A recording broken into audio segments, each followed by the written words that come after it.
Hello friends, today I'm going to cover the history, evolution and types of modern art. Do you ever look at a painting in a modern art museum and wonder what it is, what it means? Are you getting it? Don't worry, we all have experienced this. Modern art has always been mysterious yet exciting. Think of it this way, any art that is created or any art movement that has originated after the late 1800s is essentially modern art. Understanding about art movement will also help you relate to the culture, philosophy and history of that time. And in this session, when I explain you what are the different movements and why they happen, you will be able to understand it. The first one is Impressionism. Impressionism is the first art movement to influence the modern art era. Before this movement came, artists used to typically paint indoors from sketches, etc. But Impressionist artists decided that it is too boring and mundane. So they went out. They took their materials, their canvas, they went out in the landscape to paint natural, real life scenarios. That's when plein air painting was born. It's a French word. Impressionism paintings were done quickly with short brush strokes and bolder colors. And because these paintings were generally painted outside, there was a huge focus on the effect of light, atmosphere, weather and season at that time. How will you identify an Impressionist painting? So you will see bright colors, thick and short brush strokes, high chroma and vivid light, shadows and contrast. Popular artists of that time who symbolized Impressionist movement were Claude Monet, Edgar Degas, Pierre-Auguste Renoir. Next movement in modern art history is Fauvism. Faux in French means wild animals. Taking after its name, Faux artists wanted to go wild. They wanted to paint like wild animals. They wanted their work to be bright, exciting and as unnatural as possible. This style of painting emerged in the early 20th century in France and was pioneered by Henri Matisse and André Derain. Instead of using the classical portrait and skin tones in a painting, these artists would use dark blue, bright orange, bright yellow to show light and shadow in a face. What weird colors they showed in portraits. Fauvist artists often use shock and intensity to convey the emotional meaning of the subject. They always preferred vivid hues over the realistic colors. By focusing on intense and weird color combinations, Fauve artists meant to express their view and their perspective of the world around them. Fun fact, in 1961, Fauve artist Henri Matisse's painting was hung upside down in a gallery for 46 days. Oops! While all this was going on, there was a parallel movement happening in Germany which was known as Expressionist movement.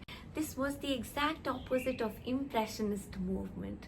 So while Impressionism focused on real life, natural scenarios, Expressionism was all about expressing what's inside, irrespective of how it is perceived outside. These artists wanted to paint their deepest emotion, such as anger, guilt, sadness, fear, instead of real life situations that are happening in the world. While Impressionist paintings are easy to identify and look quite similar, Expressionist paintings are very different from each other because every artist experiences emotions in his own unique way and looks to translate those emotions on his canvas or paper in his own unique perspective. So Expressionist paintings have no set formula, they can look very different from each other.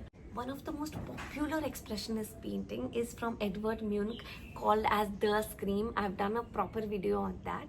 Is where the artist is trying to emote his anxiety and fear onto a paper using vivid strokes, different colors and very scary looking shape to translate his emotion. Notable artists who did Expressionist style paintings were Edvard Munch, Otto Gleichmann, Franz Marc and Ernst Ludwig Krishna. My next movement under modern art is Cubism. In 1908, Pablo Picasso and Braque sought to challenge the traditional notions of perspective and representation by abstract forms. and reducing 3D figures into basic 2D shapes. Cubism broke down an object into interlocking planes, creating a fragmented view of reality that challenged viewers to see things differently. Cubist artists did not restrict themselves to just paints. They used 3D materials like clay, fabric, collages and other materials to show their perspective. When Picasso drew portraits in Cubist style, he broke complex faces into simple shapes, such as a triangle for the eyes, a pentagon for the nose, and a square for the mouth. This was the most unorthodox method of visual expression, and this continues to inspire the artists of even today. Are you dreaming? The next art movement I'll talk about is Surrealism. Inspired by dreams, Surrealism is all about exploring our mind and delving deep into the dreamy world. Ignoring the boring old real life, Surrealist artists wanted to delve into a fantasy zone. They wanted to take inspiration from wacky dreams and odd thoughts. This art movement emerged in the early 20th century and was characterized by dreamy images and fantastical scenes. It was pioneered by artists like Salvador Dali, Max Ernst, and Joan Miro, whose work drew heavily from Freudian philosophy. By combining everyday objects with a dreamy fantasy thinking, these artists created a visual space where the subconscious mind met the conscious mind.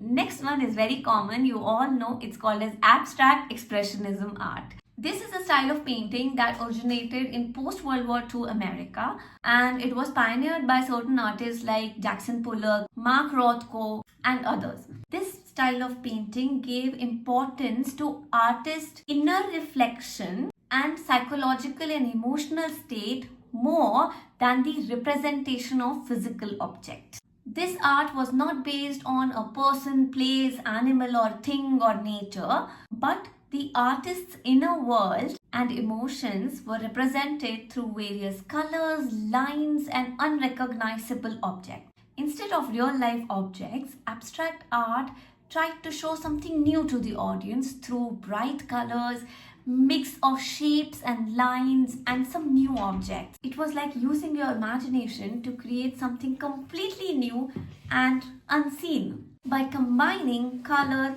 line, abstract shapes and forms, this form of art explores the depth of human experience. Last but not the least, I come to pop art, which is all about having fun.